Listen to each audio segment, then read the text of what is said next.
Hello, huge movie fanatic Nate, stopping on by, and this time I'm coming at you to review a movie that's only fitting movie to review this time of year by the name of Sleepy Hollow. And the whole reason I'm really revisiting this and reviewing it is because I recently found the Blu-ray for $3, and previously having had it on DVD, I was like, oh, this might be kind of a cool Blu-ray to have for $3. What the hell? So that's the reason I'm reviewing it. I got that and watched it, revisited it recently for the first time in a whole hell of a lot of years. I didn't make it to the theater in '99 to see this. I ended up seeing it after the fact on DVD, which was fine. And I remember at the time, I think I liked it. Well, I don't think I was ever crazy about it. I just as just the same thing that goes with now. I mean, there's things about it I like. I think it always kind of rubbed me the wrong way, and I'm gonna, if I can, remember and recount enough to tell you why, I'm gonna kind of explain why it always rubbed me the wrong way in this review.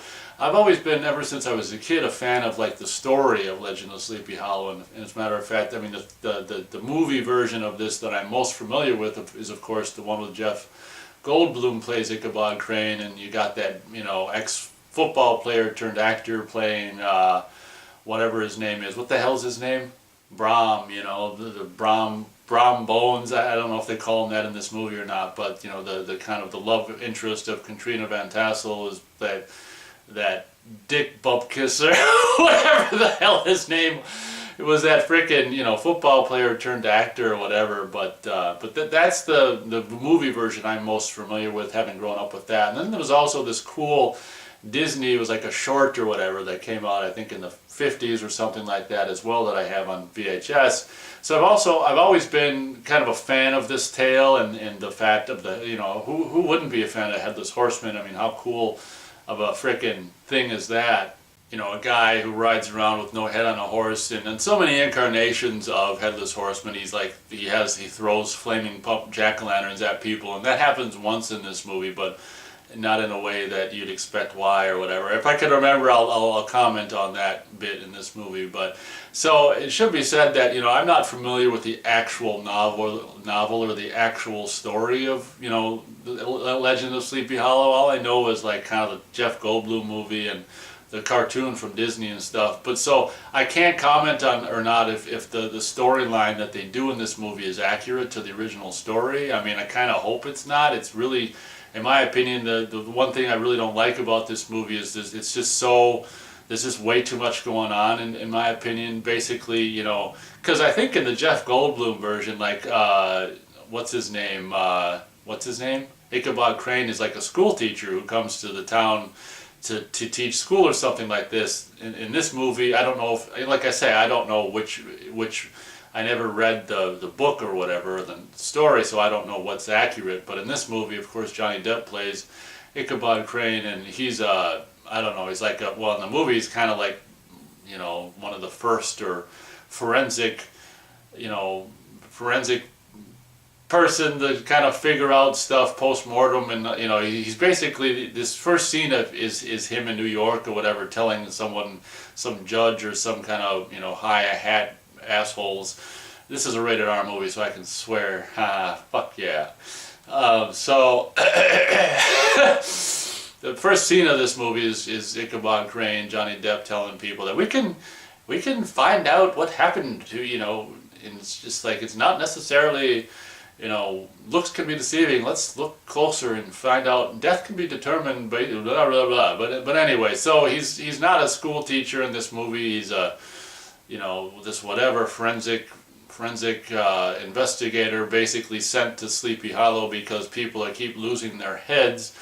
And I will say that this is probably some of the the Headless Horseman stuff and the cutting off of the heads and stuff. This is really cool. This is probably some of the first CG gore that I can remember seeing, where it's kind of like, obviously they use computer generated technology or visual effects and computer effects to actually make it look like people's heads are being cut off. And also I think the guy who performed the Headless Horseman probably wore like a green hood or whatever, and they were able to take his head off and digitally make a collar and stuff like that. So it really is a cool way to actually have a Headless Horseman movie. And it should be said that there's a nice decent amount of Headless Horseman action or goings on in the movie, luckily. So that's kind of cool. But he's sent to the small town, of course, of Sleepy Hollow to investigate this.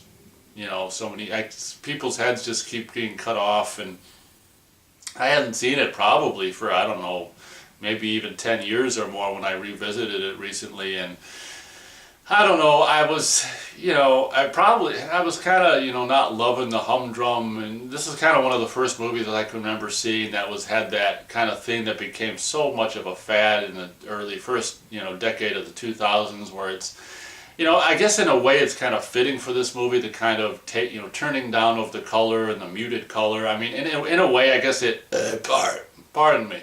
In a way, I guess it kind of works in this movie, but I just not being a fan of it in general. It's kind of like it works, but I don't like it. The look of the movie being just the muted colors and stuff. So, Ichabod Crane arrives in Sleepy Hollow, and of course he's, what's her name? Christina Ricci, I think in a relatively decent casting choice, plays Katrina Van Tassel. And, at the time, he'd just come off of doing Starship Troopers. This Casper Van Dien or whatever was kind of like, at the time, this up-and-coming, hunk star or whatever. And it was kind of like revisiting this movie. Like, oh, wow, that's cool that he's Brom Bones or whatever. Brom or whatever the hell the kind of the love interest of Katrina Van Tassel is. He's in this movie. But he's like in I don't know, 3 scenes or something, his introduction scene, which doesn't last very long, and then I was going to comment later, I might as well do it right now. At some point he plays a prank on Ichabod and pretends and kind of dresses up as a Headless Horseman, and that's the only scene where, Ichabod's chased on his own horse by the Headless Horseman, and with holding a glowing jack-o'-lantern and kind of throws it at him. I don't know if Ichabod's on a horse or not, I don't know, maybe not. But so they do kind of pay tribute to that imagery of the Headless Horseman and the flaming jack-o'-lantern in that respect, which is, at least they did it once. I would have kind of appreciated if the actual Headless Horseman, if they could have figured out a way in the script to have the actual Headless Horseman do the flaming jack-o'-lantern thing, it would have been kind of cool. But whatever, at least they pay homage to that imagery. So, but he's the guy who, tricks, I was going to say Jeff Goldblum's character, Ichabod, and then he shows up one time later. I think he dies or something. So Brom, the character, the Casper Van Dien, I think was fantastically casted for in this movie. I was really amazed, having visited it recently, how little of a part Brom even plays in this movie, obviously. And the same kind of goes for Katrina Van Tassel. So one thing I don't like, it just seems like it has way too much stuff, and what I don't like about it, in particular, my least favorite thing about this movie is the fact that the character of Ichabod Crane has this haunting backstory in his own mind, where throughout the movie he gets images of bits and pieces of his past, and as more and more as the movie wears on and he sees more and more imageries of what as the movie wears on, he begins to realize is just not random stuff, but he's remembering his childhood and things from his past and stuff like that. It starts off as just kind of just random shit, but as the movie wears on, we realize that it's his childhood and shit. I don't like the whole shit about Ichabod's past, and he's got these scars on his hands and then at the end of the movie, we see through a flashback how he got these scars, and basically, we'll just spoil it all. It takes the whole movie to figure out pretty much what happened, Ichabod's past, which I think is something that completely didn't need to be in the movie. Basically, his mom, and I want to say that Tim Burton was actually supposed to have been going out with this woman who plays his mom at the time of making this movie. She's kind of a, busty, well-endowed, whether it's natural or not, kind of, chick in this movie. And I don't think she has ever, I don't know if she says anything, but she's always just seen, obviously, in low-cut, dresses and stuff, just doing this and that with this really, the kid that got to be young Ichabod is just like, oh my God, give me a break. Just like freaking, just little perfect boy or whatever the hell. Oh my God. It'd be interesting to see what that kid grew up to look like, but Jesus criminy. So, probably my least favorite thing about this whole movie is the backstory with Ichabod Crane. So if I can frickin' get on with it and just say what the backstory, I'm going to basically share with you the whole gist of the backstory, which takes basically the whole movie to find out through bits and pieces, is, Ichabod's mom was kind of dabbled in witchcraft or something like that, and I think Ichabod's dad was some, frickin' priest or cardinal or some kind of frickin' religious figure or something like that. So basically, if I can make a really, really long, story not as long, basically he's got these just horrific images of blood splattering or whatever. Maybe I'm thinking of another movie. Anyway, he's got these, images of his dad abusing this kind of angelic, busty, attractive, seductive mom and all this kind of stuff. And there's this kind of cool scene where mom is just doing some spell or something and just kind of rotates and kind of goes up and floats and stuff like that. So what ends up, God, why am I having this long time saying it? So basically, towards the end of the movie, he comes to remember that, oh my gosh, this over-religious cardinal or whatever, this overly religious fanatic dad actually, put mom, kind of realized that mom was dabbling in witchcraft or whatever she was supposed to have been dabbling in, and basically killed mom, put her in an Iron Maiden or something like that. And I don't know what happened to Ichabod at that time, like if he was, put in an orphanage, or I don't know if they even say, but this whole Ichabod backstory, I think, is just really just unneeded and just more. I think the movie is convoluted and full of, kind of just enough crap on its own right to add that. I just think it's like, give me a break. And one of the things I don't like about the movie, the story, is that I don't know, like I say, I can't comment on whether this is close to the original story of Legend of Sleepy Hollow or not, but regardless, the way it is in this movie is, and I don't remember the Jeff Goldblum, I don't think that it's like this in the Jeff Goldblum one, I don't remember, but the way it is in this movie is like, oh my god, it's like, Christopher Walken also plays it's kind of funny, he plays the Headless Horseman before he was killed, and we see some flashbacks of that, which is kind of cool, and this one little, these two girls were like in the woods gathering firewood, and she broke the branch, and it kind of brought the people.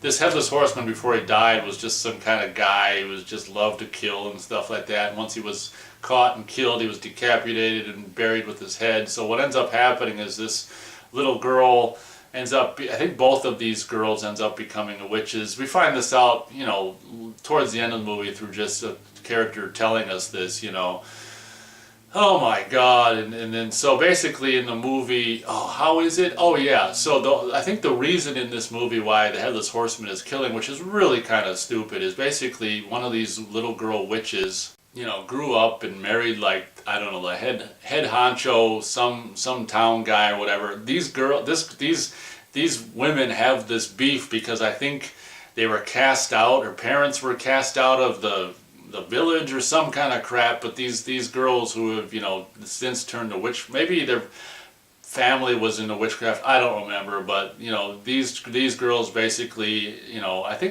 I don't remember, anyway, one of them, I can't remember if one of them died or what, if they're both alive, but one of them we find out that the main plot of this movie is this woman who has a beef with the town, or the town's founders, or something to do with the town government or something like that of Sleepy Hollow, because of the way that she and her family were probably treated in the past.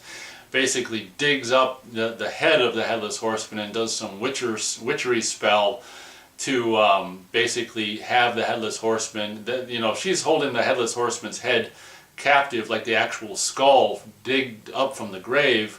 They cut his head off and buried his body and just kind of threw his head on top. She dug up we don't see it like in the movie, but she dug up the grave and took the head and the skull and did some witchery shit, and basically she's since she's the person who has the skull, she can command the Headless Horseman and do her bidding. So basically she just has all of these kind of town political people, the towns people, the doctor, all this kind of, I don't know, all these townsmen, all these just, I guess these guys are probably all had a part to do with something that wronged her and her family or something, but she basically, to make a long story not as long, she basically has all these people killed and using the Headless Horseman to do it. And it's just like, oh my god. Like I say, I don't think that's how the original story was. I don't know for sure. I can't comment on whether that's how the original story went or not. I don't remember the Jeff Goldblum version being like that, but that doesn't mean that's the original story either. But feel free to let me know in the comments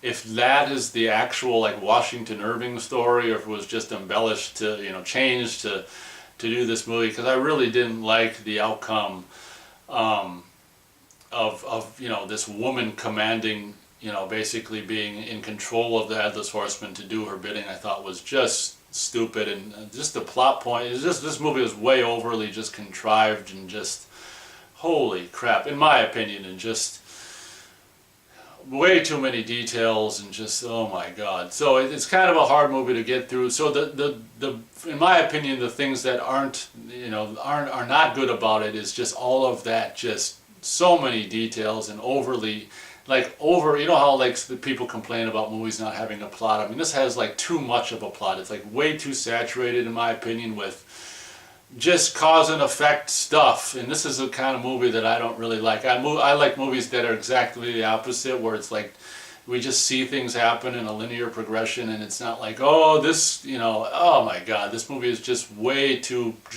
cram-packed with whatever you want to call it, details, plot details, whatever. And then on top of all that, throwing in the Ichabod Crane backstory is just like, what in tarnation is going on? So those are my least favorite things about it. But I mean, as I said, being a Tim Burton movie, of course you got Danny Elfman music, which by this time I was kind of over the Danny Elfman music thing, because by this time in 1999 he just did the same kind of thing so many times by that time. So I was really, having really been a fan of late 80s, early 90s Danny Elfman, by this time I was like, yeah. Been there, done that. But I will say that the pluses of this movie is the overall look to it. Although I don't really like the desaturated colors so much, I do feel like, having rewatched it recently, that it kind of does belong in this movie. I think the town kind of looks cool, and the costumes, and I think the overall kind of feel of this movie is I mean, it's Tim Burton, so I mean, it's got the Tim Burton thing. And the best thing for me about this movie is just the Headless Horseman, and just being able to be realized, with digital technology and stuff, in a way that is really, really cool. And he's got all these, swords and an axe and stuff that he's swinging around. And the Headless Horseman stuff is, don't misunderstand me. The Headless Horseman stuff in this movie is really cool. So I think, even with all my complaining and stuff, the Johnny Depp and just the town, Christina Ricci and just the people involved in the movie and stuff and the Headless Horseman, and just the overall feeling of the movie is good enough for me. I'm going to be able to go as high as 2.5 stars out of 4 stars for Sleepy Hollow. It's just like all of that just over-plotted plot stuff. Just I was really surprised, having rewatched it recently, how much it was just way too cram-packed, in my opinion, with just so much just busy mumbo-jumbo, plot mumbo-jumbo stuff. So I think I pretty much said all I have to say about Sleepy Hollow. Thank you very much for watching this review, and as always, we'll catch you on the next one.